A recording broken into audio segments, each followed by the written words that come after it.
Chapter 3. Relation between mental and physical form. Some persons feel that it is not quite proper to visualize for things. It's too material, they say. Why? Material form is necessary for the self-recognition of spirit from the individual standpoint, and this is the means through which the creative process is carried forward. Therefore, far from matter being an illusion, and something which ought not to be, matter is the necessary channel for the self-differentiation of spirit. However, it is not my desire to lead you into lengthy and tiresome scientific reasoning in order to remove the mystery from visualization and to put it upon a logical foundation. Naturally, each individual will do this in his own way. My only wish is to point out to you the easiest way I know, which is the road on which Troward guides me. I feel sure you will conclude, as I have, that the only mystery in connection with visualizing is the mystery of life taking form, governed by unchangeable and easily understood laws. We all possess more power and greater possibilities than we realize, and visualizing is one of the greatest of these powers. It brings other possibilities to our observation. When we pause to think for a moment, we realize that for a cosmos to exist at all, it must be the outcome of a cosmic mind, which binds all individual minds to a certain generic unity of action, thereby producing all things as realities, and nothing as illusions. If you will take this thought of Troward's and meditate upon it without prejudice, you will surely realize that concrete material form is an absolute necessity of the creative process, also that matter is not an illusion, but a necessary channel through which life differentiates itself. If you consider matter in its right order, as the polar opposite to spirit, you will not find any antagonism between them. On the contrary, together they constitute one harmonious whole. And when you realize this, you feel, in your practice of visualizing, that you are working from cause to effect, from beginning to end. In reality, your mental picture is the specialized outworking of the originating spirit. One could talk for hours on purely scientific lines, showing, as Troward says, that raw material for the formation of the solar systems is universally distributed throughout all space. Yet investigation shows that, while the heavens are studded with millions of suns, there are spaces which show no signs of cosmic activity. This being true, there must be something which started cosmic activity in certain places, while passing over others in which the raw material was equally available. At first thought, one might attribute development of cosmic energy to the etheric particles themselves. Upon investigation, however, we find that this is mathematically impossible in a medium which is equally distributed throughout space, for all its particles are in equilibrium. Therefore, no one particle possesses in itself a greater power of originating motion than the other. Thus we find that the initial movement, though working in and through the particles of primary substance, is not the particles themselves. It is this something we mean when we speak of spirit. This same power that brought universal substance into existence will bring your individual thought or mental picture into physical form. There is no difference in the power. The only difference is a difference of degree. The power and the substance themselves are the same. Only in working out your mental picture, it has transferred its creative energy from the universal to the particular, and is working in the same unfailing manner from its specific center, your mind. End of Chapter 3. Chapter 4. Operation of your mental picture. The operation of a large telephone system may be used as a simile. The main, or head central, subdivides itself into many branch centrals, every branch being in direct connection with the main central, and each individual branch recognizing the source of its existence, reports all things to its central head. Therefore, when assistance of any nature is required, new supplies, difficult repairs to be done, or what not, the branch in need goes at once to its central head. It would not think of referring its difficulties, or its successes, to the main central of a telegraph system, though they might belong to the same organization. These different branch centrals know that the only remedy for any difficulty must come from the central, out of which they were projected, and to which they are always attached. If we, as individual branches of the universal mind, would refer our difficulties in the same confident manner to the source from which we were projected, and use the remedies which it has provided, we would realize what Jesus meant when he said, "Ask and ye shall receive." Our every requirement would be met. Surely the Father must supply the child. The trunk of the tree cannot fail to provide for its branches. A man came to me in great distress, saying he was about to lose his home in the South. In his own words, it was mortgaged to the hilt, and his creditors were going to foreclose. It was the house in which he had been born, and had grown to young manhood, and the thought of losing it filled his heart and mind with sorrow, not only from a money standpoint, but from the standpoint of sentimental association. I explained to him that the power that brought him into existence did so for the purpose of expressing its limitless supply through him, that there was no power on earth which could cut him off from his source except his own consciousness, and that in reality he would not be cut off then. I explained to him that he had it, but was unable to recognize that it was there, and said to him, "Infinite substance is manifesting in you right now." The next week, on Sunday, just before leaving my dressing room in the Selwyn Theatre to give my afternoon message, I received the following note: "Dear Mrs. Behrend, I want you to know that I am the happiest man in the whole city of New York. My home in the South is saved. The money came in the most miraculous way, and I have telegraphed enough to pay off the mortgage. Please tell the people this afternoon about this wonderful power."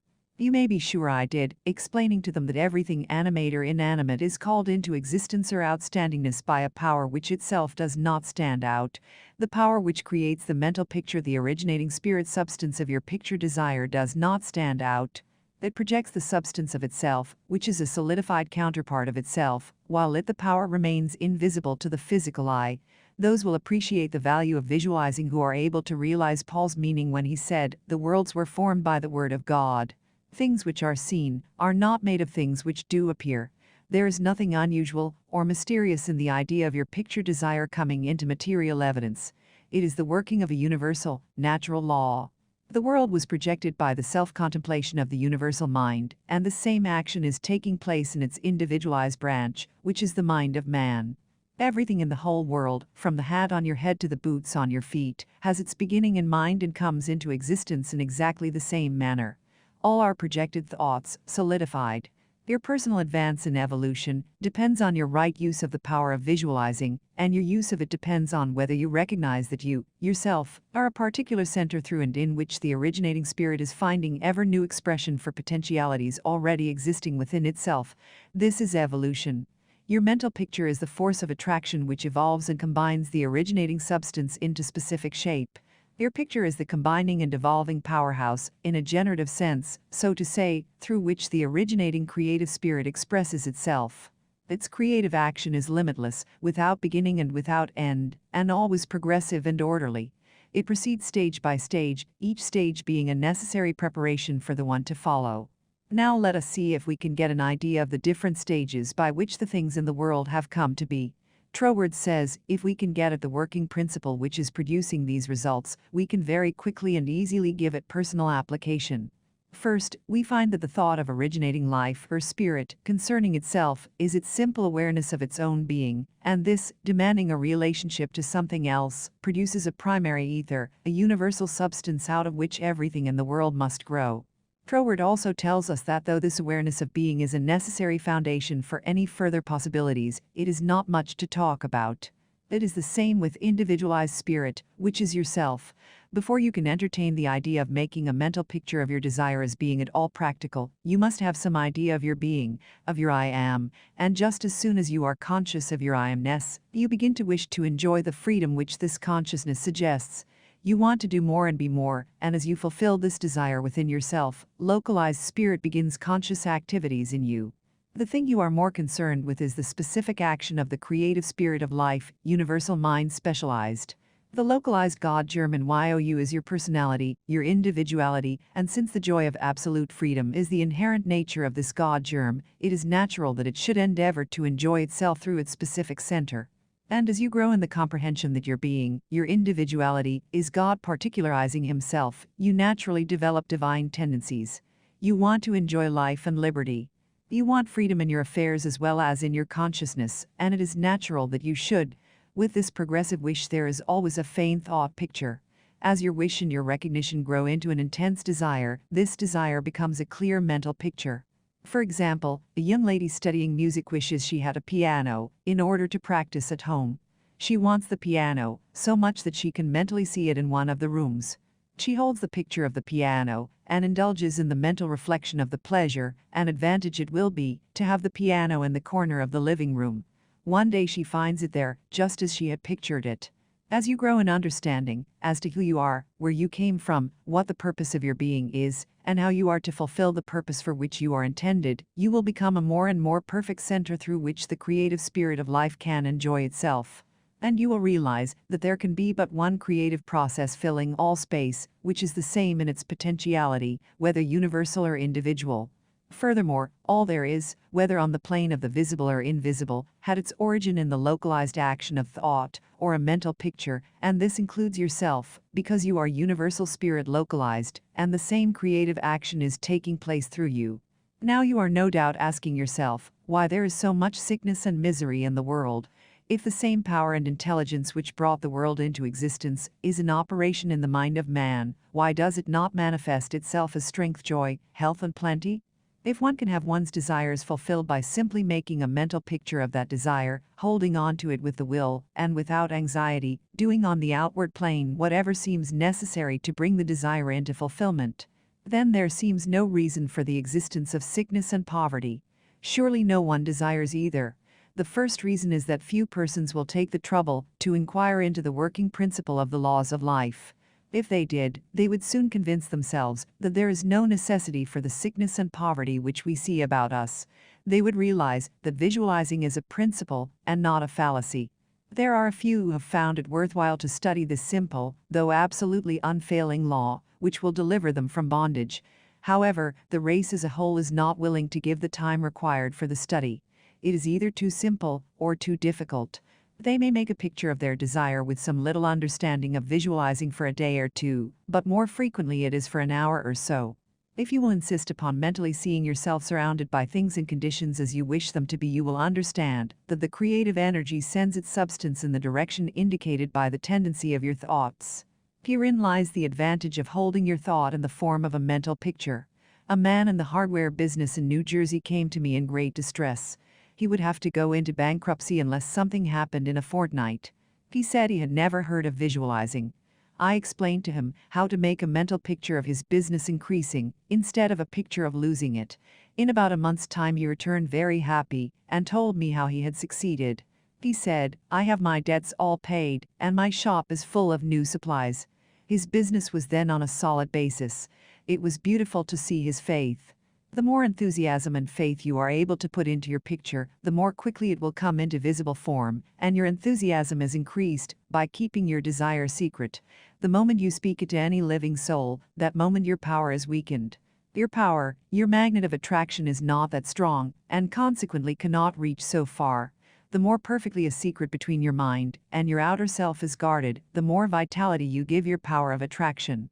One tells one's troubles to weaken them, to get them off one's mind, and when a thought is given out, its power is dissipated. Talk it over with yourself, and even write it down, then destroy the paper.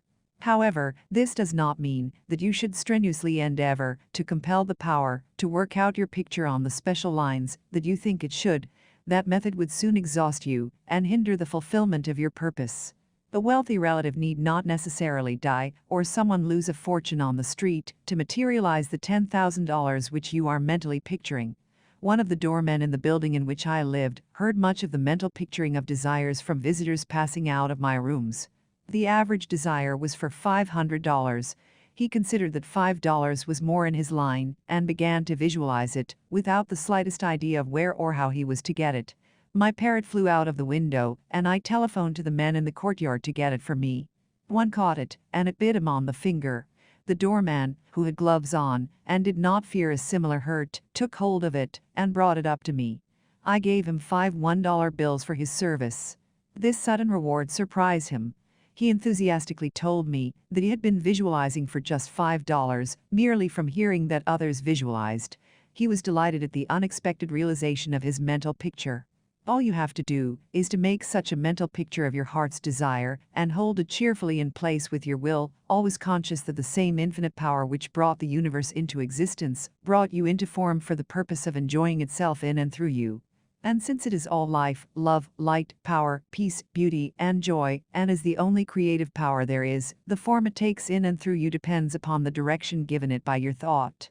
In you it is undifferentiated, waiting to take any direction given it as it passes through the instrument which it is made for the purpose of self-distribution, you. It is this power which enables you to transfer your thoughts from one form to another. The power to change your mind is the individualized universal power taking the initiative, giving direction to the unformed substance contained in every thought. It is the simplest thing in the world to give this highly sensitive substance any form you will, through visualizing. Anyone can do it with a small expenditure of effort. Once you really believe that your mind is a center through which the unformed substance of all there is in your world takes involuntary form, the only reason your picture does not always materialize is because you have introduced something antagonistic to the fundamental principle. Very often this destructive element is caused by the frequency with which you change your pictures. After many such changes, you decide that your original desire is what you want after all. Upon this conclusion, you begin to wonder why it, being your first picture, has not materialized. The substance with which you are mentally dealing is more sensitive than the most sensitive photographer's film. If, while taking a picture, you suddenly remembered you had already taken a picture on that same plate, you would not expect a perfect result of either picture. On the other hand, you may have taken two pictures on the same plate unconsciously. When the plate has been developed and the picture comes into physical view, you do not condemn the principle of photography, nor are you puzzled to understand why your picture has turned out so unsatisfactorily. You do not feel that it is impossible for you to obtain a good, clear picture of the subject in question.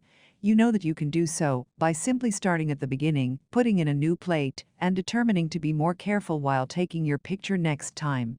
If these lines are followed out, you are sure of a satisfactory result.